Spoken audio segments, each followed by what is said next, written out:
Oi, Cláudia. Tá me ouvindo bem?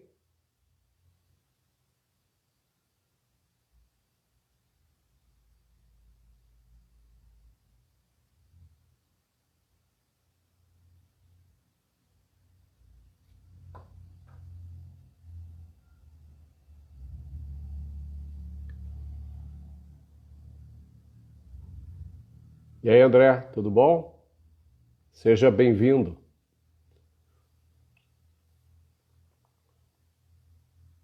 O Vitor já entrou aí, vamos chamá-lo aqui para a gente começar a nossa live, então, sem perder tempo.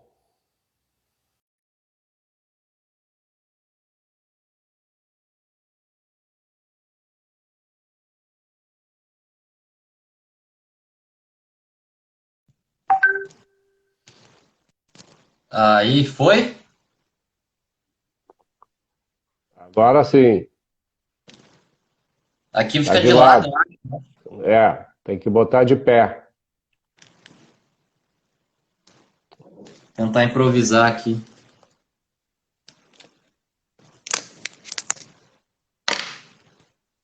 Vai te ajeitando aí, então, enquanto eu vou pesquisando algumas coisas. Beleza.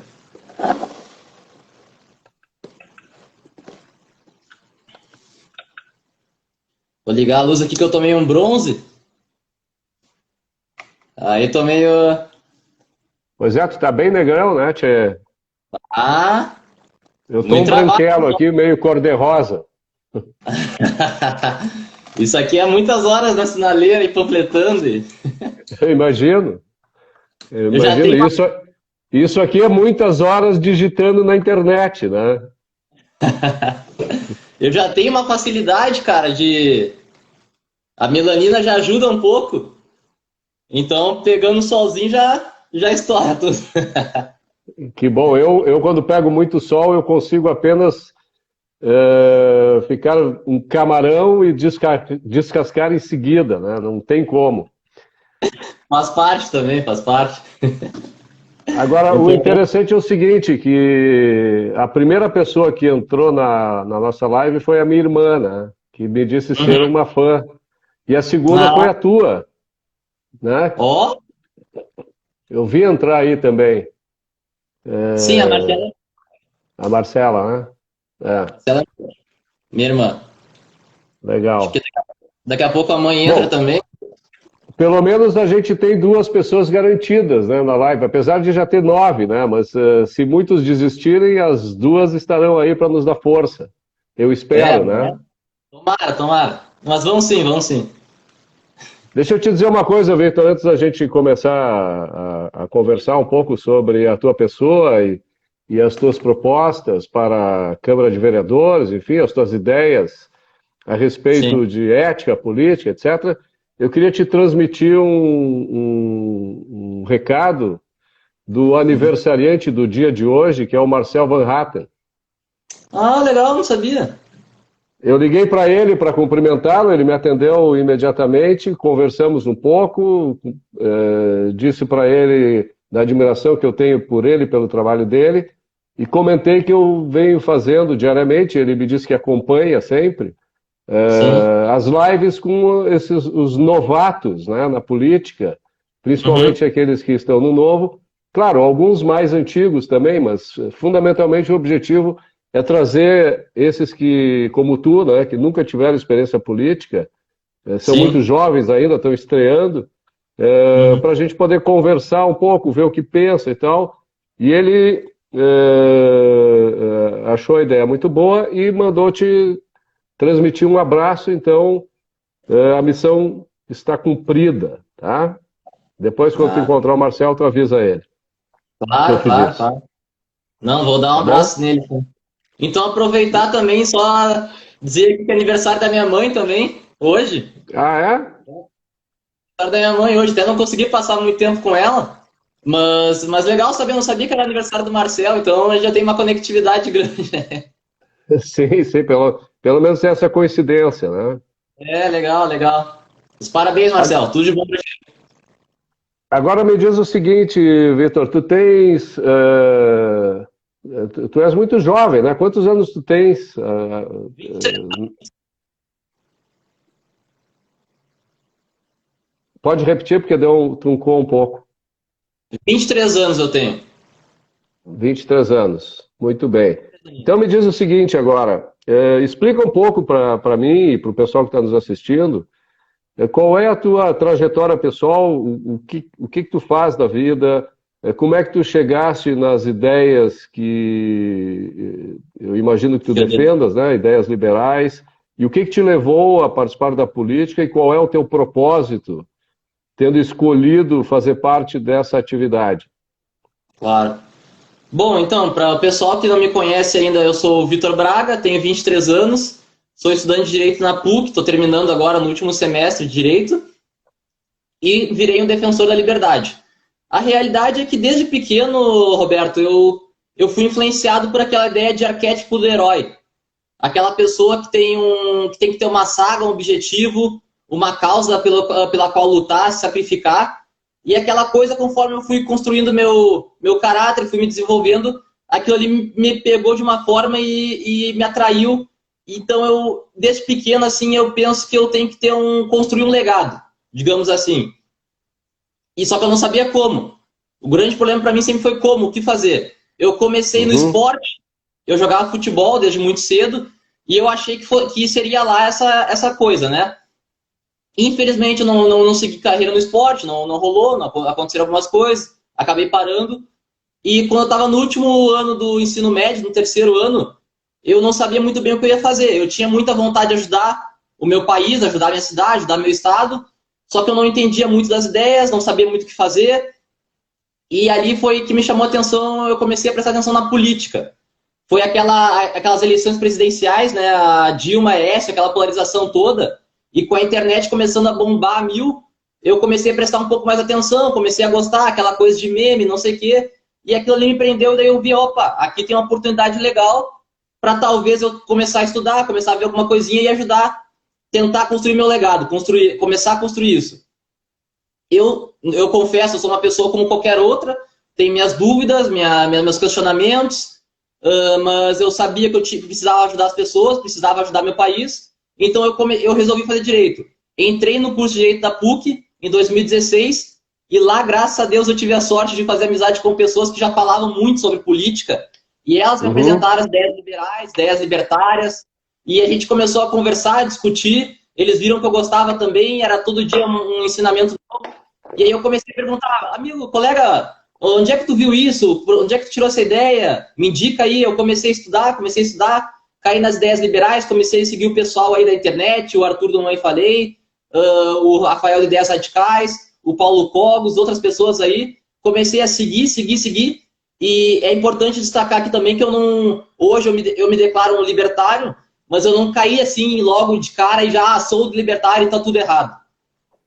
Né, eu estudo ainda, eu passo o tempo todo estudando, estou construindo ainda as minhas ideias, mas eu descobri nessas ideias que a coisa mais coerente de se defender, o que é mais lógico para mim. Então, essa coisa assim, de racionalidade, consistência, ética, certo e errado, eu encontrei as respostas no libertarianismo, essa ideia de propriedade privada, vida, liberdade. Então, eu formei meu caráter assim. E nesse meio tempo eu também conheci o Partido Novo. Em 2016 ali eu vi o Camusato se candidatando, vi outras pessoas, né, começando projetos pouquinhos, e encontrei nesse partido as mesmas ideias que eu comecei a defender. Então, opa, né, eu sou jovem, eu quero defender, eu me sentia muito imprestável, digamos assim, meio inútil, porque eu queria fazer alguma coisa, mas eu não me mexia. Então, até como um dos slogans do partido, né, saia da indignação e parta para a ação, foi o meu caso. Eu resolvi sair da indignação, estudei e estou lá. Muito hoje bem. Aí defendendo as ideias de Porto Alegre. Deixa eu te fazer 2 comentários a respeito do que tu colocaste. Sim, claro. Para deixar claro, eu tenho feito essas lives para a gente trocar ideias, né? Quer dizer, eu escuto o que os candidatos falam, só foram convidados aqui candidatos que eu sei que têm a capacidade de defender não todas as ideias que eu defendo e acredito, mas que tenham uma atuação que vai no mesmo sentido das ideias que eu defendo e que eu professo, né? Então, muitas das coisas que a gente conversa aqui, que cada candidato levanta, e estará sujeita a críticas, né? Assim como as coisas que eu levanto e digo também, Sim. né? Isso é uma via de duas mãos, né? Então, tem Sim. duas coisas que tu falaste que eu acho importante ressaltar, que é o seguinte: em primeiro lugar, quando tu falaste dos arquétipos do herói, tu disseste que tu acha interessante se sacrificar para buscar e lutar por uma causa. Eu quero te Sim. dizer o seguinte, que se essa causa ela for para o bem, não há sacrifício algum, tá? O fato de tu abrir mão de determinadas coisas, de fazer um esforço sobre-humano, muitas vezes, para defender essas causas, não significa que tu esteja sacrificando a ti. Significa apenas que dentro de um processo de valorização das tuas ações, tu hierarquizou determinadas ações em detrimento de outras. Porém, a tua ação, ela não é um sacrifício, porque, na realidade, ao final das contas, tu terás ganhado com isso, né? Então, nunca é um sacrifício quando a gente escolhe fazer e agir em prol de um bem maior, tá? É claro que a gente poderia pensar, não, mas se eu escolho isso, eu estou sacrificando aquilo. Bom, mas isso não é um sacrifício, isso é apenas uma escolha, né? Porque a realidade impõe que a gente muitas vezes não consiga satisfazer duas coisas ao mesmo tempo, né? Então, é necessário o uso da racionalidade, da ética, para distinguir o que é o bem e o que é o mal, ou o que é melhor e o que é pior, né? Porque nem sempre o mal é pior, né? O bem pode ser pior comparado com outra coisa que é tão boa quanto ou mais boa do que aquilo, né? Então, eu tô te cumprimentando, dizendo o seguinte: não, tu não está te sacrificando, tu está fazendo o que deve ser feito, que é agir como um herói, né, que escolhe o seu caminho, o seu propósito, dá significado à sua própria vida e segue isso, independente dos obstáculos que apareçam pela frente. Tá? Essa é a primeira questão. Boa. Eu não sei se tu concorda ou não, fica depois para refletir a respeito. A segunda Tranquilo. questão a segunda questão é sobre o libertarianismo, né? Existe, na realidade, duas vertentes de defesa dos ideais liberais, vamos dizer assim, né? Do direito à vida, do direito à liberdade, do direito à propriedade e do direito à busca da felicidade, né? Que são os direitos necessários para que a gente possa viver em sociedade, né? Se esses direitos não são reconhecidos pelos demais, e se a gente não reconhecer nos outros também esses direitos, a vida em sociedade se torna um inferno, né? Porque a gente passa a ser escravo da sociedade, né? Seja por conta da ação de gangues que detêm o poder coercitivo para nos impor aquilo que a gente não quer fazer, ou seja, de uma gangue só, que seria um governo pervertido, que vai fazer isso em nome de determinados grupos de interesses, né, que querem, através do governo, usufruir de ganhos imerecidos. Ou seja, ou as gangues agem diretamente, como máfias, né, te tirando a força, te pilhando, te escravizando, te obstruindo os caminhos com a coerção, ou grupos de interesse, sejam lobbies, ou sejam aqueles que procuram eleger populistas, né, que fazem pressão psicológica nos políticos e tal, ou até mesmo os poderosos econômicos que pagam para os políticos defenderem os seus interesses, esses grupos, através do governo, praticam essa violência, né? E o que os libertários entendem é que é possível se criar uma sociedade de economia de mercado, um livre mercado, ou uma sociedade capitalista, sem que haja um governo único, tá? Baseado numa ética única, tá? Que é a ética do individualismo, né? Eles entendem que precisa haver concorrência entre governos privados para que as gangues sejam combatidas, né?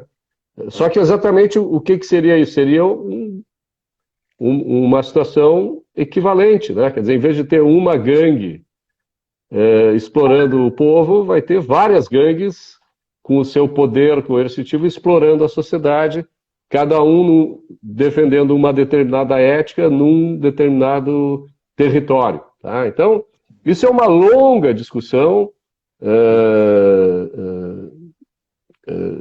Quem leu, como eu já li, desde Murray Rothbard, que é o pai do libertarianismo, né, o David Friedman, o Walter Block, o Hans Hermann Hoppe e tal, vai passando por todo esse pessoal que escreve a respeito, tu vai entendendo o processo de raciocínio na construção dessas ideias e tu pode fazer uma crítica se tu analisa o que é ilógico intrinsecamente, né? Ou então se tu faz uma comparação com críticas pertinentes feitas por outras pessoas que também defendem a liberdade como um fator assim necessário para a vida em sociedade, como defendem Ayn Rand, como defende Ayn Rand, como defende outros pensadores e autores que fazem uma análise completa, né, desses sistemas políticos, éticos, enfim, filosóficos, tá? Então, é uma boa entrada essa. Antigamente, os jovens eles entravam para estudar política como socialistas, né? Até existe aquilo que se dizia que os jovens, quando são jovens, são socialistas porque eles têm coração, né? Quem continua sendo assim é porque não tem mente, né? Não tem pensamento lógico, né? Então, sim, hoje eu vejo assim, inacreditavelmente bom tu vê que as pessoas estão entrando na política como tu, né? Claro. Então, isso que eu queria te colocar assim, para encerrar a minha fala inicial a respeito das tuas primeiras colocações, e agora tu fica livre aí para dizer tudo o que tu quiser com relação às tuas propostas, por que o novo, o que tu vai fazer, quantos votos tu vai ter, etc, etc, etc. Tudo contigo. Não, eu concordo, boa. Eu concordo com os teus pontos iniciais ali, o que tu disse sobre o arquétipo do herói. Assim, eu usei a palavra sacrifício no sentido de, né, aquela coisa que vai moldando a tua cabeça, né, aos pouquinhos. Claro, eu como gosto da coisa, pra mim não é nem um pouco sacrifício. Eu até tô mais feliz ainda de fazer isso, eu acho, né, que tu vai construindo assim teu caráter aos poucos, tu vai tendo experiências novas. Então, e tu tem uma causa boa para se lutar, então para mim é uma alegria só. Sobre o libertarianismo, é aquilo mesmo, graças a Deus, a gente está vendo uma mudança agora, né, desse paradigma. Normalmente o pessoal mais jovem gosta e é atraído por essas ideias mais progressistas, mais socialistas, assim, nesse sentido. E eu, talvez, assim como vários outros grupos de jovens que estão aparecendo aí, fomos exceções. E a gente está começando a defender muitas ideias que no Brasil, né, não são tão conhecidas assim. Por exemplo, nos Estados Unidos já é muito mais conhecido essa questão assim, de se defender a propriedade privada, se defender a felicidade, a busca da felicidade, se defender a liberdade. Então, a gente está começando, né? Bom, eu até acho que a internet foi uma ferramenta que trouxe muito auxílio para a gente, que furou a bolha, porque, querendo ou não, a gente sabe que né, muitas vezes nas escolas, nas universidades, existe uma doutrina toda, existe uma construção de ideia que toma a cabeça do pessoal. E então acho que a internet veio aqui chegou para combater um pouco e fazer com que as ideias cheguem no pessoal mais jovem. Sobre as ideias para Porto Alegre, o Partido Novo foi que nem eu comentei antes. Eu tive contato com o Partido Novo logo que eu entrei na PUC, assim, eu lembro, porque foi as primeiras eleições, né, que o partido lançou candidatos. Então eu lembro muito sim, da campanha do Camozato e de outras pessoas aqui em Porto Alegre. E eu comecei comecei a pesquisar um pouco para ver o que eles defendiam. E conforme eu fui construindo essa ideia de ser libertário, eu comecei a ver que o partido também tem muito disso, né? Princípios como liberdade com responsabilidade, livre mercado, que é uma coisa que tu não via no Brasil. E tu não... Claro, assim, né? Tinha o Roberto Campos, outras pessoas que defendiam assim, essa ideia, mas um partido defender isso eu acho que é inédito. E tá assim nos princípios e valores do partido é algo que a gente não esperaria. Indivíduo como único gerador de riquezas, então são princípios que, assim, capitalistas, são princípios de propriedade privada que nós precisamos, que nós entendemos e sabemos que são os princípios que vão fazer com que uma sociedade prospere, e é por isso que eu escolhi o Novo. Foi, para mim, muito simples. Eu precisava entrar na luta. Claro, né, a gente pode fazer no campo das ideias, no campo de disseminação de pensamentos, a gente pode fazer por fora da política, não precisa ser necessariamente na nossa política tradicional isso, mas eu queria fazer parte daquilo. Eu até estava conversando com o pessoal do diretório, fez uma reunião, e eu comentei que eu me arrependo de não ter participado mais em 2018 das campanhas para deputado federal e estadual. Talvez se eu tivesse me esforçado, assim, me dedicado um pouco, como eu estou me dedicando hoje, para mim, quem sabe, né, poderia ter ajudado a eleger outras pessoas aí que que vão defender essas ideias lá dentro. Então, para mim foi muito fácil escolher o Novo, o único partido que realmente defende essas ideias. Hoje eu estou aqui defendendo. E para Porto Alegre, o bicho está pegando aí, né? A questão econômica toda, a gente sabe quanto é importante isso para o futuro da nossa cidade. Então, eu separo em bandeiras, né, minhas ideias. E a minha primeira bandeira é desenvolvimento econômico. Porque eu sei que uma sociedade pode, às vezes, ter uma saúde, pode ter muito investimento em saúde, educação, segurança, mas se a gente não tiver uma economia boa, não vai adiantar. Não vai adiantar. Então, eu sei como isso é importante, por isso que eu foco bastante nessa bandeira de desenvolvimento econômico. E, para isso, tem a parte da Lei de Liberdade Econômica, né, que Camozato e outros aí ajudaram a regulamentar e a criar aqui em Porto Alegre. Depois o Congresso Nacional lá criou. Então, aqui a gente tem que fazer uma atuação forte para defender a aplicação e fiscalizar se essa lei está sendo efetivamente concreta, se ela está fazendo efeito, porque nós sabemos que ela traz uma segurança jurídica maior para o empreendedor, o pessoal que quer ter liberdade para trabalhar, para criar riqueza, para gerar riqueza. Então, essa lei é extremamente importante, assim como trazer também a questão de extinção de alvarás para investimentos de baixo risco. Aquele barbeiro ali que quer construir o negocinho dele, o salão de beleza que quer começar a empreender aos pouquinhos. A gente sabe que, infelizmente, no Brasil e na nossa cidade, existe muita burocracia, e aí dentro da burocracia existe mais burocracia, mais regulamentação que não ajuda com que esse pessoal tenha o crescimento necessário e, consequentemente, vai afetar a nossa economia. Então, a primeira parte aí é defender a aplicação dessa lei e fiscalizar se ela está realmente sendo cumprida. Junto de desenvolvimento econômico, nós temos também a questão de muitas leis no Brasil. O Brasil é um país cheio de lei, o pessoal cria lei para aquilo, lei para aquilo. O pessoal nem sabe, acho que mais ou menos a ideia de lei. Eles não entendem que lei tem que ser consistente, tem que ser lógica, tem que ser racional, tem que ser objetiva, o mais importante. A gente sabe que aqui em Porto Alegre existem várias, milhares de leis que não são objetivas, que são inúteis. Então a gente teria que fazer, assim como outros já fizeram, a gente precisa fazer um levantamento de várias leis que já estão defasadas, criar o revogaço de leis inúteis, porque a gente sabe que precisa o empreendedor, o empresário, o pessoal que quer investir aqui em Porto Alegre, eles precisam de segurança jurídica para construir uma cidade melhor, para que a cidade prospere. Junto disso...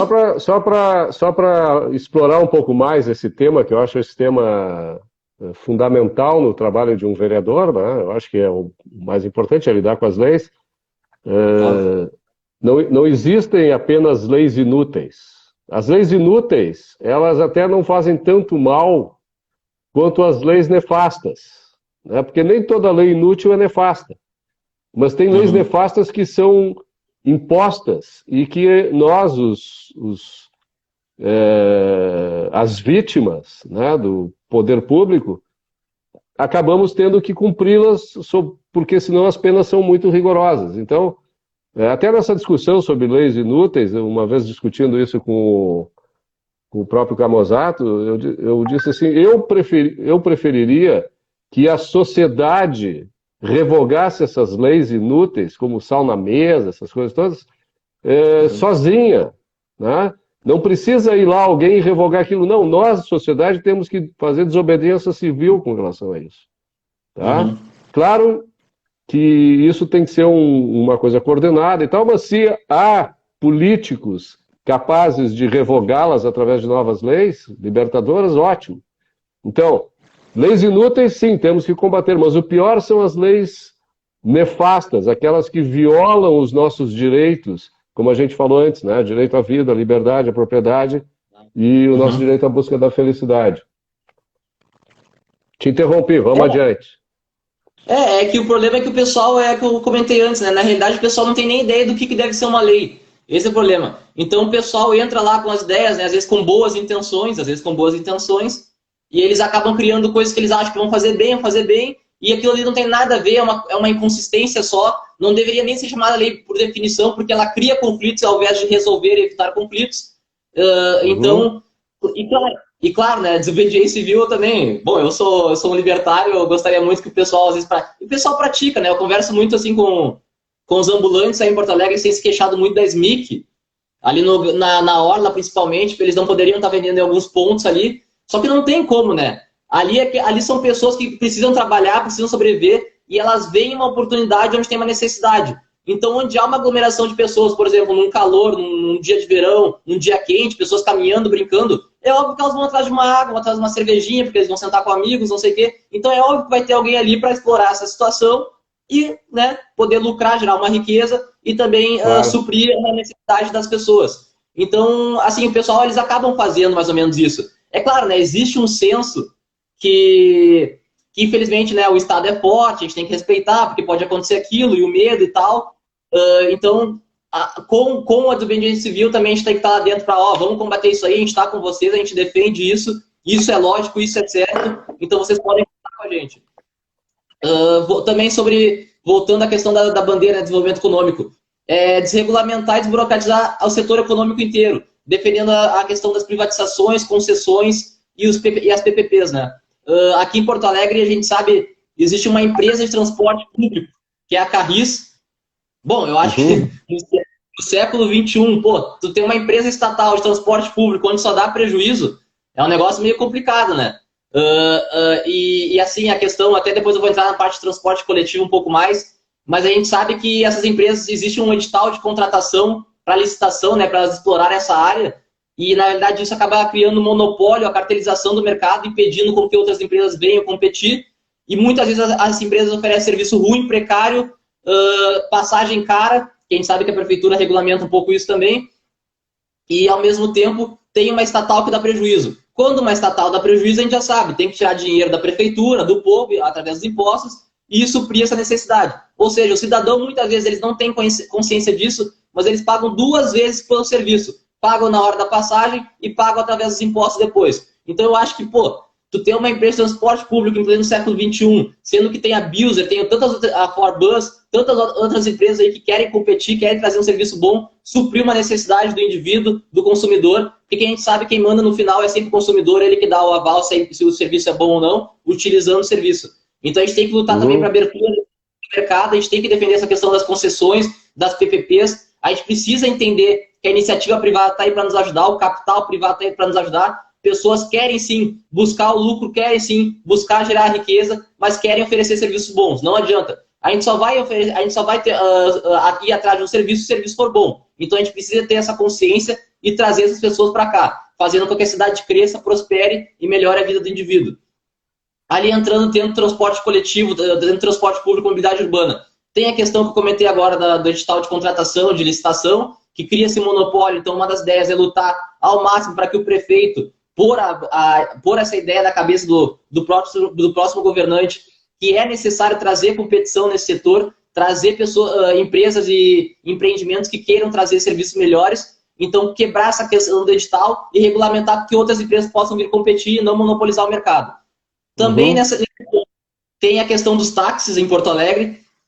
O pessoal, é difícil, eu tenho panfletado bastante aí para taxista, tem muito taxista que me recebe super bem, mas tem muito taxista que sabe que a gente, não é que a gente seja a favor do Uber, é óbvio, a gente é a favor sempre da empresa, do mercado, da propriedade privada. Então o Uber se encaixou, se enquadrou em todos esses requisitos, é óbvio que a gente quer trazer ele e quer que ele venha competir com outras empresas. O problema é que os taxistas não entendem isso, daí que eles nos dizem, mas vocês também têm que regulamentar o Uber, tem que taxar o Uber, tem que fazer isso. Não, e não é assim. Não é assim. O que acontece com vocês é o contrário.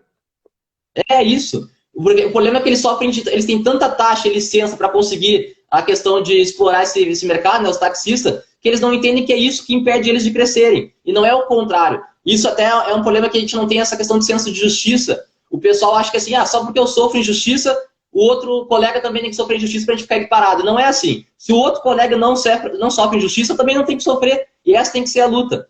Vamos desonerar os táxis, vamos lutar para que eles possam crescer como entidade, como empresa, seja lá o que for, e que eles possam oferecer um serviço bom e o consumidor dizer, é esse que eu quero, é o Uber, é o Cabify, é o táxi, vamos competir, vamos gerar riqueza.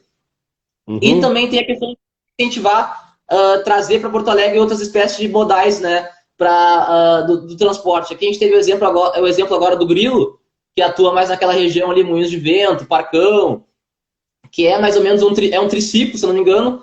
Ele é elétrico, ou seja, está ajudando a natureza, a questão de sustentabilidade, capitalista, porque é um aplicativo também, então está gerando riqueza e também está buscando lucro, oferecendo um serviço bom, suprindo uma necessidade. Então a gente precisa também entender que a gente precisa trazer mais e mais espécies de modais, mais pessoas que queiram vir com ideias novas aí para competir.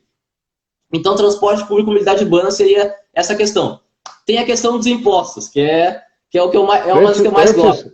Antes de entrar nos impostos, para cortar um pouco a tua linha, tá? Só para balançar um pouco a tua exposição, tá? Eu queria colocar no meio disso, porque tem a ver com transporte, com mobilidade urbana, que vai ser muito importante agora nessa próxima legislatura, que é o plano diretor. Né? Eu não sei se tu quer falar do plano diretor depois dos impostos ou quer falar agora? Podemos entrar já nesse ponto, que tem bastante coisa mesmo. Podemos entrar. Bom, um pouquinho sobre o plano diretor.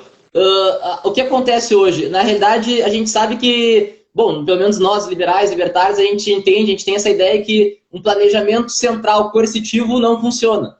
Ele é ilógico e por consequência não vai funcionar. Então, a gente sabe que a gente precisa dar mais liberdade para o indivíduo, flexibilizar esse plano diretor, que agora a revisão dele, a votação, né, é de 10 anos, então a gente vai ter uma grande oportunidade no ano que vem de rever o que o plano diretor vai lá e concretiza como ideias, e a gente pode mudar isso. Ou seja, o que acontece? O que o plano diretor basicamente ele faz? E se uma cidade não cresce para cima, ela cresce para os lados. O alargamento da cidade. Só que com o alargamento da cidade, ela acaba trazendo mais problemas. Como tem que ter mais saneamento básico, tem que ter mais calçamento, mais iluminação, mais segurança, tem que ter mais transporte público. Ou seja, então a ideia aqui do novo plano diretor, né, que... Além disso, só para completar o que tu está dizendo, esse tipo de coisa reduz o adensamento populacional e encarece o custo daquilo que é ofertado como residência ou como comércio, né? Então, não apenas joga para fora a infraestrutura necessária, como joga para fora também as pessoas, né? Isso. Impedindo-as de viverem perto dos locais onde elas trabalham, ou perto dos locais onde gostariam de ter lazer, etc., né? E isso é que deve ser combatido. É por isso que é tão importante rever a questão do índice de altura de prédios, né? Hoje aqui em Porto Alegre existe um limite de altura. Claro, até talvez assim existem alguns casos, só que são super burocráticos, tu construir um prédio maior, só que acaba sendo tanta regulamentação em cima que o pessoal não constrói, o capital foge. Então a gente tem que rever essa questão dos índices de altura e o aproveitamento do solo, a questão dos recursos do prédio, para a gente tentar aproximar as pessoas, a questão do adensamento, para justamente, como a gente falou, a oferta vai aumentar, a demanda também aumenta, então a gente tem que rever isso aí para aproximar as pessoas, para não ter que criar mais problemas ainda. Também tem a questão das fachadas... Além do zoneamento, né? Além do zoneamento. Tem a questão das fachadas ativas, que são os comércios localizados mais assim, perto da calçada, né, no térreo dos prédios, ou seja, a gente teria que rever as regras que hoje são impostas para trazer mais comércio e serviços para essa área, assim, trazendo a possibilidade de maior caminhabilidade de pessoas, trazendo segurança também para o local ali, que isso é extremamente importante, as fachadas ativas. Tem a questão do saneamento básico, que é extremamente importante isso aí, porque, como a gente sabe, o Congresso Nacional lá já aprovou o novo marco de saneamento básico, e a gente pode ter uma oportunidade boa de trazer mais investimento privado nesse setor. A gente sabe que uma pessoa, para crescer como indivíduo, ela precisa ter dignidade também. E a coleta de esgoto praticamente não existe hoje. Eu até estava conversando com o pessoal do DEMAI esses tempos, e eles me explicando que a água até chega. O problema é a coleta de esgoto que muitos locais mais afastados não possuem. Então a gente tem que trazer, a gente tem que ter a consciência de que o investimento privado pode nos auxiliar nisso e trazer mais dignidade para o povo aí, para ajudar eles a crescerem também. O transporte público, a gente sabe que é aquilo que a gente explicou, quando as pessoas vão morar mais longe, normalmente pessoas dependem de transporte público. Então, se as pessoas morarem mais perto, não precisa ter tanto trânsito, não precisa ter tanto transporte público, suprindo algumas necessidades, né, que não precisariam ter.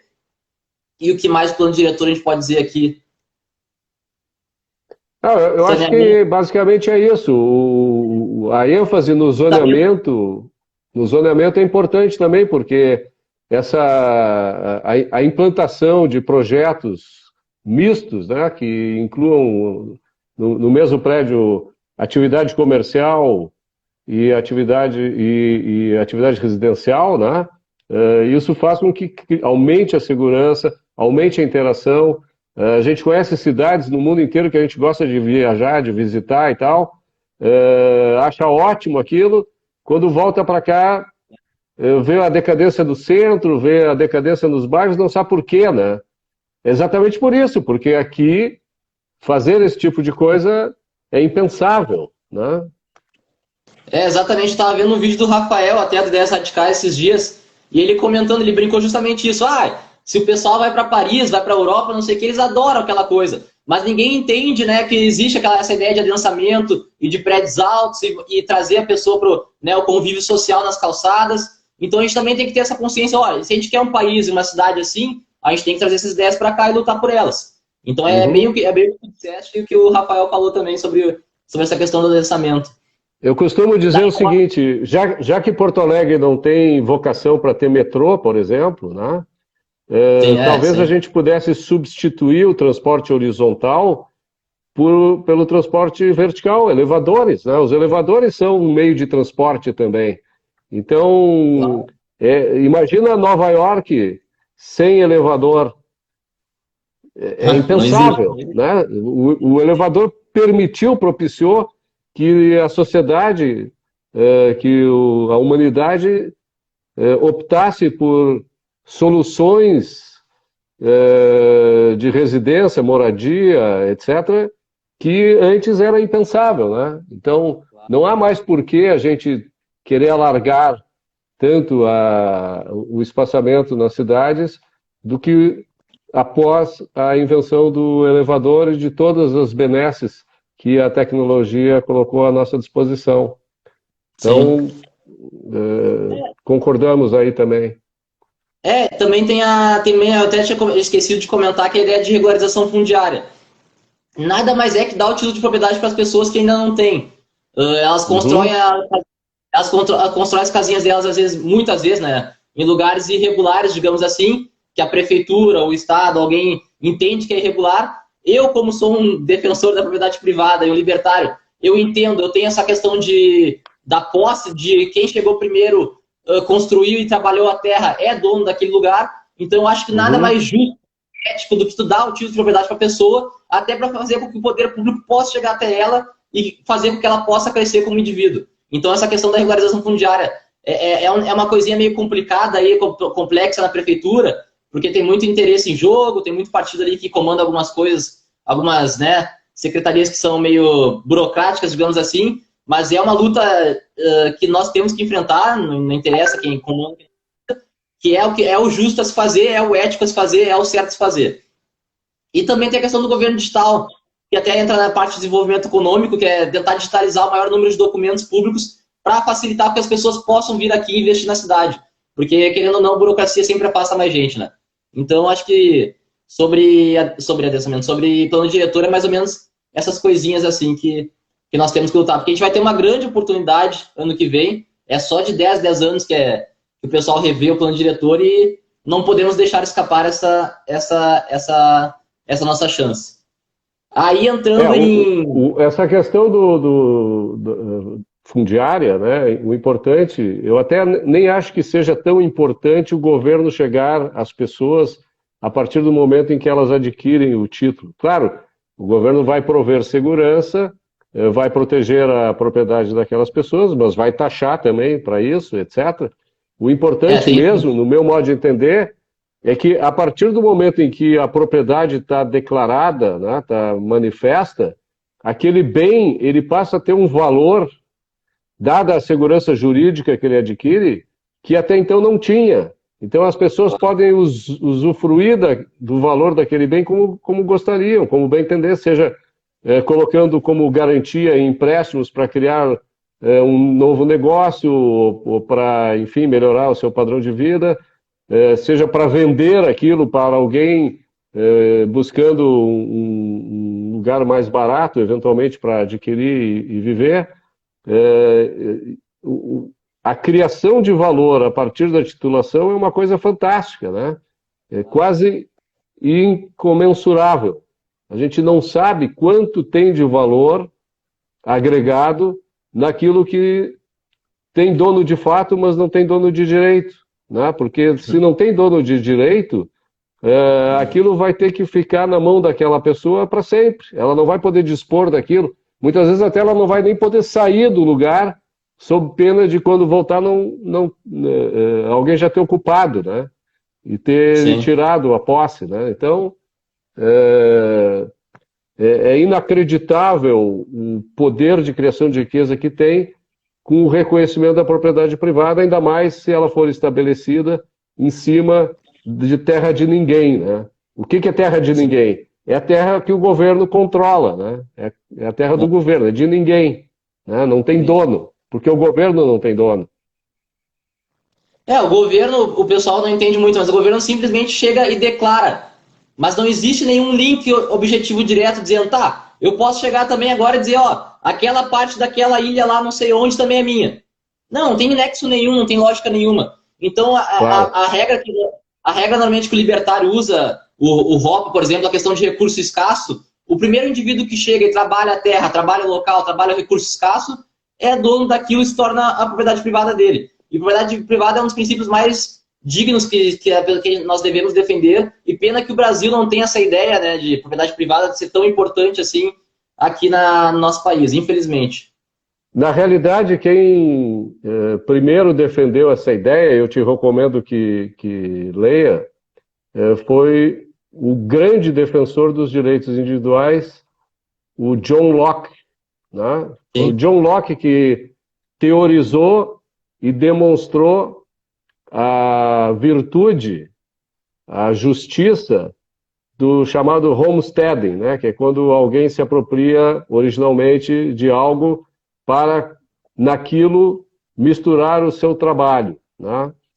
E também foi John Locke que deu as ideias fundamentais para que, por exemplo, a Inglaterra fizesse a Revolução Gloriosa, né? Diminuindo o poder do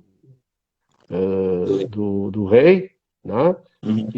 E que os Estados Unidos instituiu uma Constituição que fundamentalmente defendia isso, os direitos individuais das pessoas, a vida, a liberdade e a busca da felicidade. Então, o Hoppe faz essa defesa, mas o John Locke é o pai da ideia e vale a pena ser estudado. Não, claro, claro. É que assim, eu li bastante os artigos e alguns livros do Hoppe. E daí o Hoppe, ele cria também, ele formalizou essa ideia assim, de propriedade privada e tal. Claro, a questão do princípio econômico, né? Recursos escassos, o impedimento se dá a fins diferentes para um mesmo recurso escasso, a ideia de conflito, que é um conflito. Então, até o meu TCC foi baseado mais ou menos nisso, que eu critico a função social da propriedade aqui no Brasil. Então, como eu li bastante sobre a ideia do Hoppe, né? Então eu li bastante ele, eu mais ou menos citei ele agora, porque... Mas sim, o John Locke é o pioneiro, ele que criou essa ideia de... O problema do Hans Hermann Hoppe na defesa da propriedade é que ele sustenta essa defesa a partir de um problema econômico, metafísico, que é a escassez. Mas a propriedade, ela não tem origem na escassez. O direito de propriedade, ele tem origem na produção. É a produção que outorga ao produtor a propriedade sobre aquilo que é produzido. Tá? Eu estou te colocando uma ideia diferente da que tu está defendendo, para mostrar, principalmente para quem está nos assistindo, que há outras versões na defesa desse direito fundamental, que é o direito de propriedade, né, que é o que garante os outros, né? Porque se a gente não tiver direito à propriedade, a gente não consegue garantir a liberdade.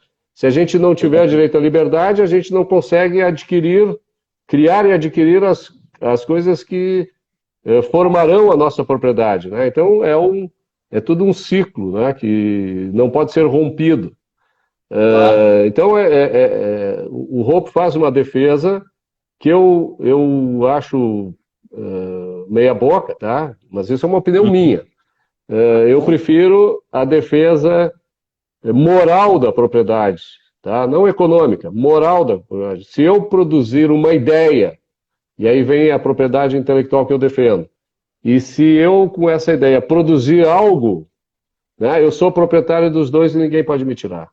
Tá? A propriedade é derivada da produção e não da escassez.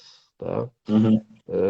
Só para a gente viajar um pouco aqui nas ideias, né? Não ficar tão no programa político, né? Porque política vem de algum lugar, né? Política vem da ética, né? É a ética levada às relações sociais, né? Então é bom a gente discutir isso de vez em quando. Agora eu fico impressionado, Victor, que tu tem 23 anos, tu já está com tu está usando todo esse gás para te dedicar nessa atividade com tanto embasamento, tá? As nossas discordâncias aqui são totalmente irrelevantes com relação a isso.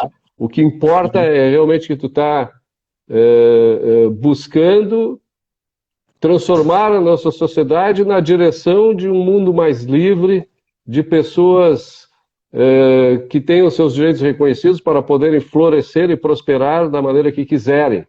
Isso não tem preço, né? Isso aí é uma coisa assim admirável.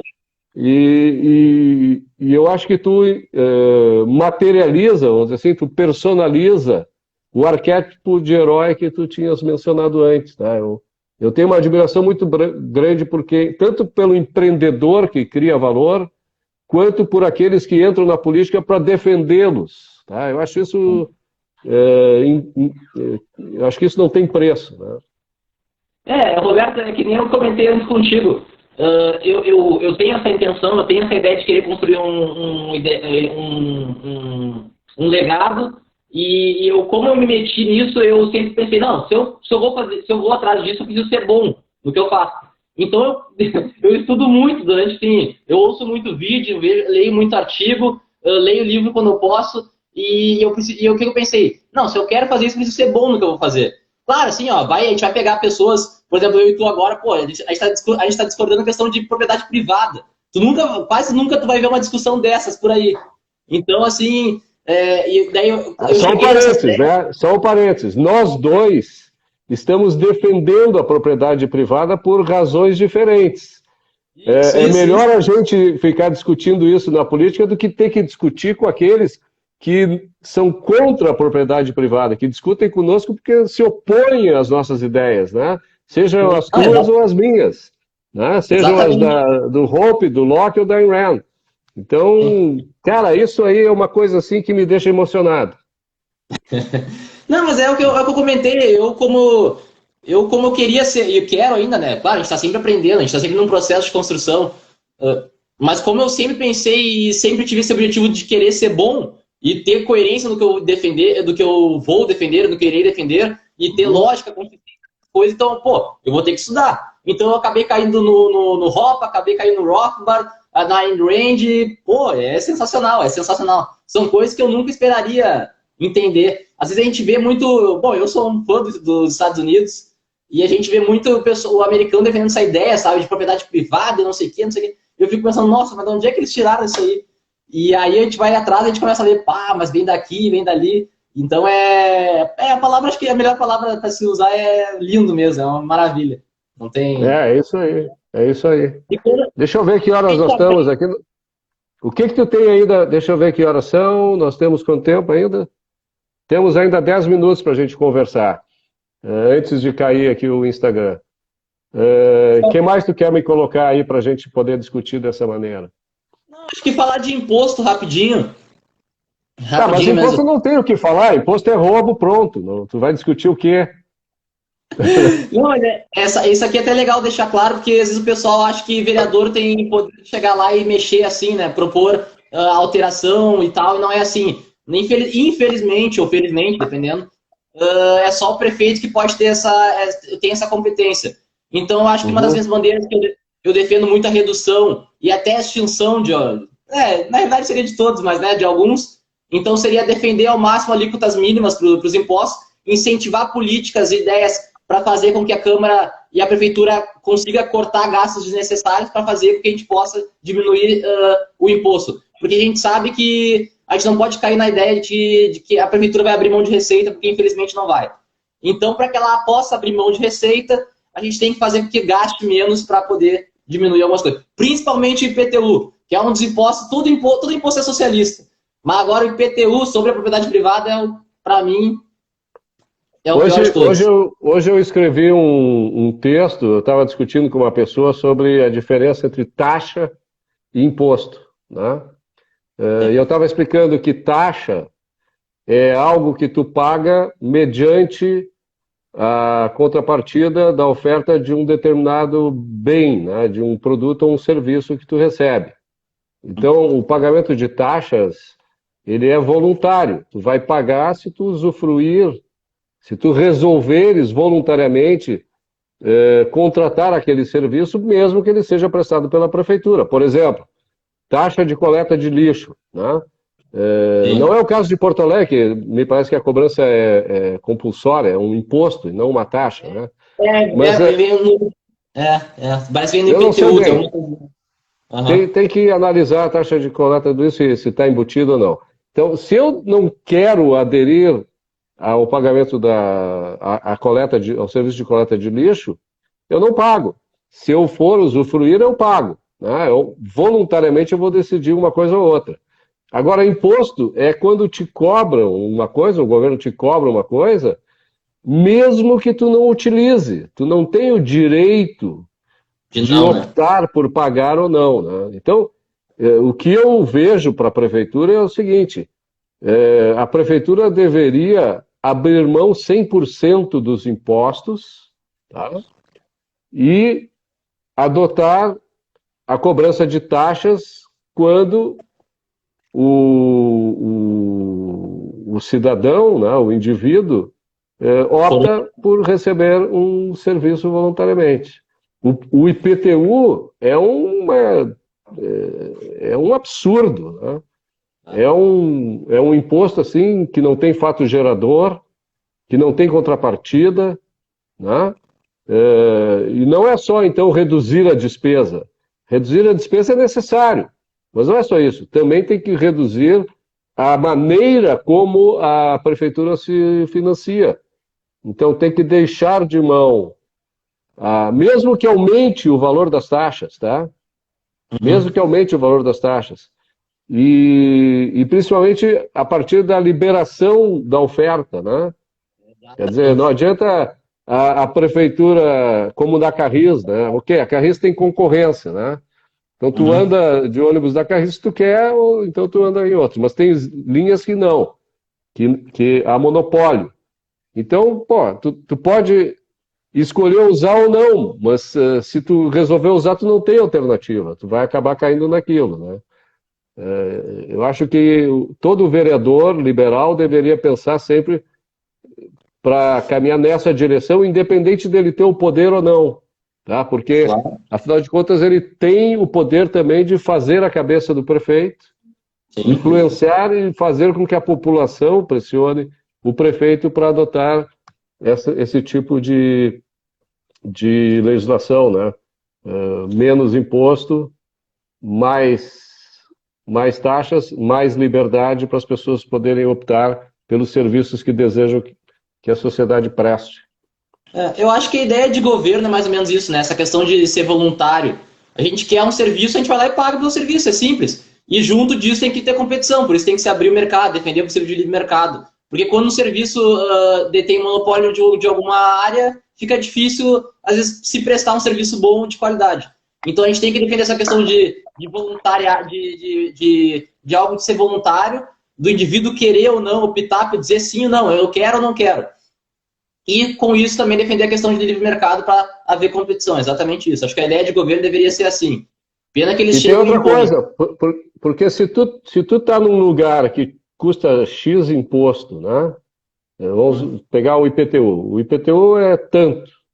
Aí tu vê que tu teve um problema econômico e aquele valor ficou elevado. Aí tu vê que tem um outro lugar lá que é mais barato.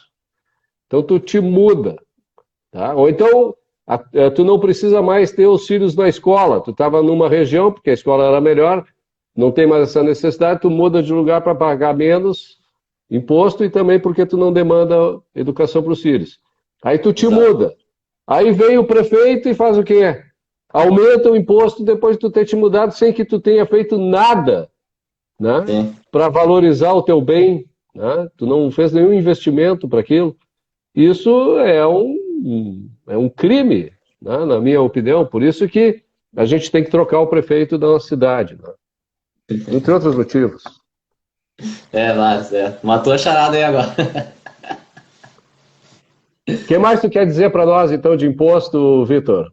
Ou se tu já esgotou isso, qual é o próximo assunto? Se tu já esgotou isso, qual é a última coisa que tu gostaria de dizer para quem está nos assistindo? E para mim aqui, que tive o prazer de receber a aceitação do teu convite. Uhum. Não, eu acho que talvez assim uma bandeira rapidinho só se comentar é combater os privilégios da velha política, tentar diminuir a verba de gabinete. Cada vereador hoje tem direito, que é a QBM, a 17 mil reais, 17 mil e pouquinho de verba de gabinete, para ter gastos como indenização veicular, gasolina, gastos de gabinete ali, impressão, alguma coisinha assim, assinar revistas de alguns jornais, correios, telefonia móvel fixa.